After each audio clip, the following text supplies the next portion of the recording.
Well, hello everyone and welcome back to this Invictus launch week. As you see today, it is RSI, Constellated Outland, Argo and Origin. On the sale front, the warbond today is the Constellation Taurus. I think that will be a great addition to any CCU chains. Personally, I've already picked. I know that it's going to be an addition to one of my CC chains no matter what, because I've needed an upgrade to that. So I picked up a Freelancer Mist 2 Constellation Taurus, and I'm really hoping for a CCU warbond on Misk Day to the Freelancer Mist. And then that'd be brilliant. That'd be 2 additions to a CCU chain for me, saving me an absolute fortune. But yeah, that's a $5 upgrade, and you get $15. A $5 cost for a $15 upgrade. Great little addition. And there's nothing I really feel that is a great addition, a great value apart from that. So every day so far I've been like, oh, on this day I would definitely recommend picking up this, even though it's not warbond. And on the other day I was like, this, because it's even not on warbond, it's great value. I don't really have one today. There's nothing that really screams value to me, so just warbonds it is. I'm excited to see what tomorrow's warbond is, and I'm really hoping for a cheaper warbond, because I'm sitting there and one of my CCU chains, the actual thing that is going to be getting CCU'd up, is sitting at a dragonfly, and I'm like, oh, something like, say, I don't know, like a rover with like a warbond to a rover that's saves you £5 or something, would really get that started on the upgrade. Something like that would be cool. But yeah. Now that that's done, let's take a look around the showroom. So here we go. Here's the new boy, the new kid on the block that everyone's talking about, the RSI Scorpius. One of my CCU chains is sitting at this point in time right now.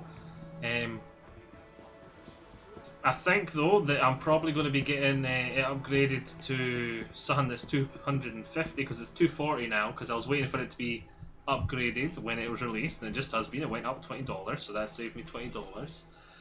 I'm thinking I'm going to wait until the final day where you can buy any chain upgrades, and I'm going to use some credits to upgrade it to a 250 ship, then get the warbond to... Oh, lag spike. The warbond to the Retaliator bomber, and then use that to then be a next step in it, that CCU chain. I think that was like a... Oh, I might go to something higher than 250 though, because I'm trying to remember. I think that's a $15 saving one, so if I could find something that's 255, that'd be perfect. But 250 will probably be as close as I get. The Constellation series we got right here at the back. The old reliable, they're great, they're brilliant, they look cool, but they are needing a rework. Their interior space is not used well at all, but I still love them. Lots of people still love them. They're good daily drivers. They've got 4 flavors. So you've got the Andromeda, which is your all-round, just great group gameplay, 4 players, turrets, cargo capacity. If you just took a generalized starter ship that is not really specialized in any way, and then upgraded it to this scale, and that's the sort of ship you get. They're just sort of scaling up your starship, generic starships that are just sort of no designated niche, just good at everything, and this is what the sort of ship you get. Then we've got this one here, which is the Taurus, which it does sacrifice some of its stuff like the turrets at the bottom, and I don't think, does it sacrifice the turret at the top too? I can't remember. And some other stuff, for like the little ship at the back, the little snub fighter at the back, which you've got here. I forgot to mention that. This one of the main things about the Constellations, snub fighter at the back. You can see it here. Comes free with the ship. It detaches and go off and fight on its own.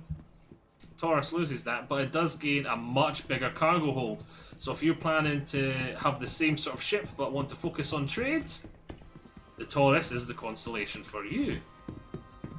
Then we have the Aquila here, which is then changes things up again for exploration, loses the turret for scanning. And then we have the Phoenix, which is the one that's radically different. It's got some luxurious cabin space and a bar and stuff inside for VIP passport transportation, and so like luxury tours kind of thing. Or if you just want a flying camper van kind of thing, if you want a luxurious giant flying camper van. But all the Constellations, they're kind of old. They need the gold standard polish, and yeah. I think once they get it, they will be awesome. I'm expecting them to be a really good ship one day, but at this point in time, they need a wee bit of a rework. The shields rework did help them a lot that we had last year, because they used to be even worse than they are now. Did we miss something at the front? We did. Okay, we'll get that on the way back, because we're already halfway here. But yeah, they used to have huge shield holes. So the Constellation actually has a lot of forward firepower, and so it was actually a quite half-decent PvE ship, until the AI found these holes in its shields, and it would take damage insanely fast out of nowhere because it'd be as though you have no shields. The shield rework has fixed that for it, so it is a lot better than it used to be, because it used to be a bit of a risk taking it into the fights, because it was a bit of luck. And then if it was PvP, yeah, the enemy player is in a lighter ship than you, you're just dead, because you'll get in those holes and you'll be gone. So it is in an okay position now, but it's still not in a great one. So, 125A. 100% pointless to buy outside of game. It is really cheap. It is not great. But inside a game, if you're wanting an A to B sort of car that's heavy armoured, and you want that Origin luxury, mwah. The 325A. This was my ship for a long time. Back when I only had one ship, and I was just started playing Star Citizen, and I slowly started, before I had any CCU chains, before I had any, I just had my starter pack that I've traded in now because I got a better deal on a starter pack, one of the sales. I eventually started off with the Aurora, then I upgraded it to an Avenger a couple of weeks later on payday, and then I upgraded it to this a couple of weeks after that on payday. Yeah, for a fighter, it is going to be... It's actually a really good fighter. People always underestimate it. It's good PvE, PvP. Once armor comes online, because it is heavy armored, it will jump, because its armor is basically pointless at the moment. It's just extra health points, which don't really equate to much. But the armor will be a big deal when it does come out. And it's a flying limousine that is also a really good fighter. I must say, I've got a soft spot for this ship. And here we go, the Mustang Delta, another fighter. This one's got some missiles that are... It's the only ship in the game to have these style missiles. Well, they're rockets instead of missiles, where they're sort of dumbfire, and they're smaller. I'm trying to think, is there a good way? Like, it's a smaller payload, but you get more of them kind of thing, and they're dumbfire. So, like, rapid fire missiles almost, but not rapid fire, but compared to like a standard missiles on like the other ships that are rapid fire, which you can see that ship's got 4, 1, 2, 3, 4, and it's more like fire and forget. Whereas these things, it's like you're firing a like handheld rocket launcher. You got to aim and give it lead and that sort of stuff. But you do get a lot more of them. And you can fire them a lot faster. As you can see, 1, 2, 3, 4, 5, 6, 7, 8, 9, 10, 11, 12, 13, 14, 15, 16, 17, 18 just on that one. So that's a lot more than that whole ship just on that one little thing. Yeah, it's a civilian grade fighter, but it is a pretty good civilian grade fighter. There's, out of the 325A, I think is technically military grade, because I think it was used as the military by an interceptor. So I think it's only this in the Core. The Core, not the Core, but the Reliant Tana, I think it is. The Reliant Tana, they're the two military, non-military grade civilian, like pinnacle of civilian fighters kind of thing. Whereas the 325A, I think it sits somewhere between military grade and civilian grade.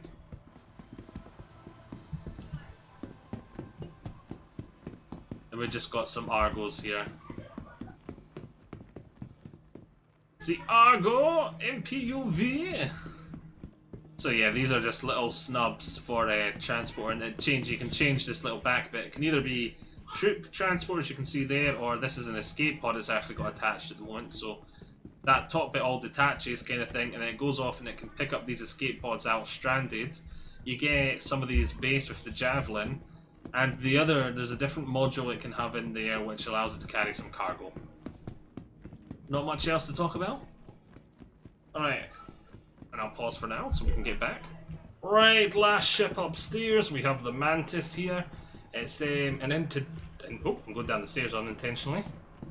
So you can definitely see RSI, sort of Star Trek vibes if I come round to the side and you see these many warp nasals.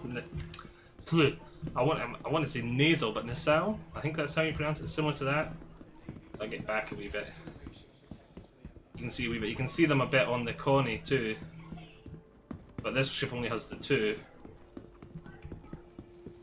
But yeah, basically it's got this big spinny orb thing in the middle that fires off and stops ships from jumping into quantum. I was going to say the warp, but I was like, nope, that's Warhammer. It's quantum in this. So it's only got 2 little guns itself, but it's not really about that. It's about stopping other players from escaping, or other ships from escaping. Right, downstairs, and we'll get to see the upcoming stuff, and the little rover here, the Ursa rover. Your little sort of moon buggy, which has some troop transportation possibilities at the back. You can see here.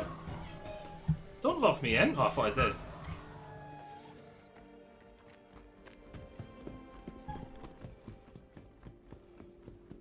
We'll take a look at the other side. Ah, the Aurora. They only got 1 Aurora this year.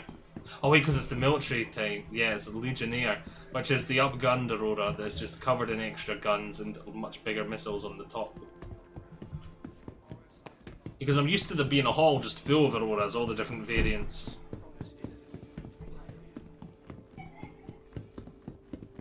Alright, we'll come around and we'll see. Ah, yes, it's the G12. Is it the G12?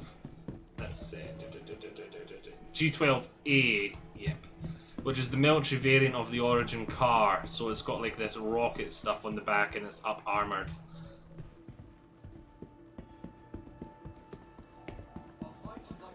So it's kind of like a armoured car with AA capabilities and some missiles, a missile rack on the back. Or some light bombardment, you could use them to bombard. But considering it's only got 4 rockets, it can really only be a good scout vehicle or commander's vehicle. There's not much there. Alright, and then here we have, is this the Polaris? Yes, this is the Polaris. This is a ship I'm contemplating being the end of one of my CCU chains. One of my CCU chains, I'm really like, I don't know what I'm going to make it finish in. Because I'm trying to get my best bang for buck and having the most versatility. But they're starting to clash because to add the most versatility to my personal fleet at the moment, it needs combat. But combat has got an extra tax on top of it outside of game because it's popular. So it's like, my bang for buck is like screaming when I'm trying to get my versatility at the moment. But yeah, Polaris. It will be a great corvette. It's got some really big torpedoes, and it is going to take a pretty damn big ship to not be worried about getting a torpedo from this thing up the ass.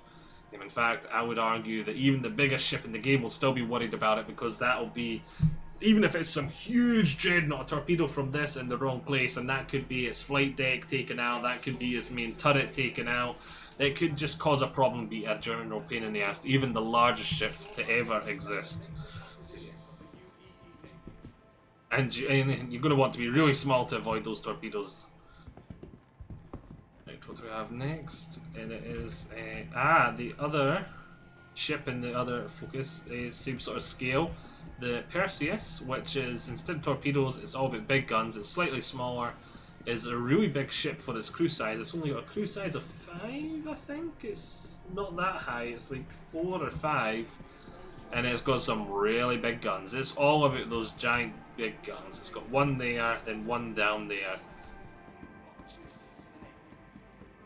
And they're the Corvette. What Star Citizen classes as Corvettes. They're the 2 from RSI. And I think that's... Oh, wait, don't we got one more ship to see?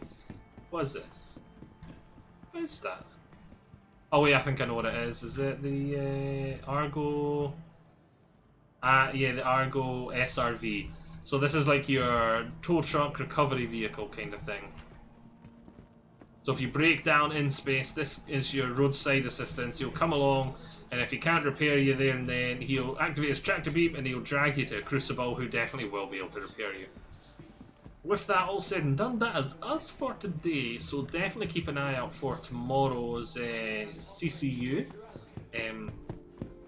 I'm really hoping it's Polaris or Perseus. I might pick something up there, or something small myself personally.